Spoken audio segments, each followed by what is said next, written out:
আসসালামু আলাইকুম, welcome to my channel. অনেকেই কমেন্ট করে জানতে চেয়েছেন কুয়েতে ড্রাইভারি কাজের বেতন কত। আজকের ভিডিওতে আমি জানাবো যে কুয়েতে ড্রাইভারি কাজের বেতন কত বা ইনকাম কত। তাই ভিডিওটি না টেনে শেষ পর্যন্ত দেখার অনুরোধ রইল। ভিডিও শুরু করার আগে একটি কথা, যারা আমার এই ভিডিওটি ইউটিউব চ্যানেল থেকে দেখছেন তারা অবশ্যই চ্যানেলটি সাবস্ক্রাইব করবেন এবং যারা ফেসবুক পেজ থেকে দেখছেন তারা পেজটি ফলো দিয়ে রাখবেন। আর যারা ইতিমধ্যে চ্যানেলটি সাবস্ক্রাইব করেছেন এবং পেজটি ফলো দিয়েছেন তাদেরকে অসংখ্য ধন্যবাদ। তো চলুন কথা না বাড়িয়ে শুরু করা যাক।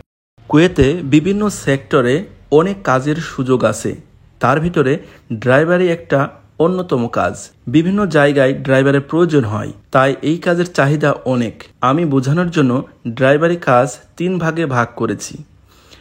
1 নম্বর বাসাবাড়ির ড্রাইভার, 2 নম্বর বিভিন্ন কোম্পানির ড্রাইভার, 3 নম্বর ডেলিভারি ড্রাইভার ও ট্যাক্সি ড্রাইভার।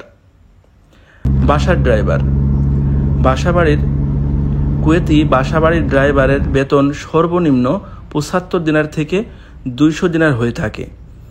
প্রথম অবস্থায় বেতন কম হয়, পরবর্তীতে ব্যক্তিত্ব ও কাজের উপরে ভিত্তি করে বেতন বাড়ায়।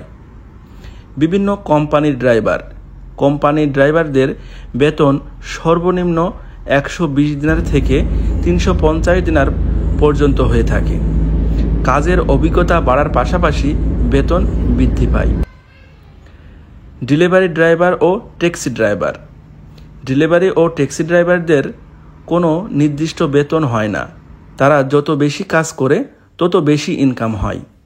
তার জন্য কুয়েতের নিয়মকানুন, রাস্তাঘাট, আরবি ভাষার পাশাপাশি ইংরেজি ভাষা এবং গুগল ম্যাপ ভালোভাবে জানা লাগবে। আশা করছি আপনারা জানতে পারলেন কুয়েতে ড্রাইভারি কাজের বেতন এবং ইনকাম কেমন সে সম্পর্কে। কুয়েত সম্পর্কে কোনো কিছু জানতে বা কোনো পরামর্শ থাকলে কমেন্ট করে জানাতে পারেন। ভিডিওটি ভালো লাগলে অবশ্যই শেয়ার করবেন এবং লাইক দিতে ভুলবেন না। এতক্ষণ সাথে থাকার জন্য ধন্যবাদ। দেখা হবে অন্য কোনো ভিডিওতে। সে পর্যন্ত ভালো থাকবেন। আল্লাহ হাফেজ।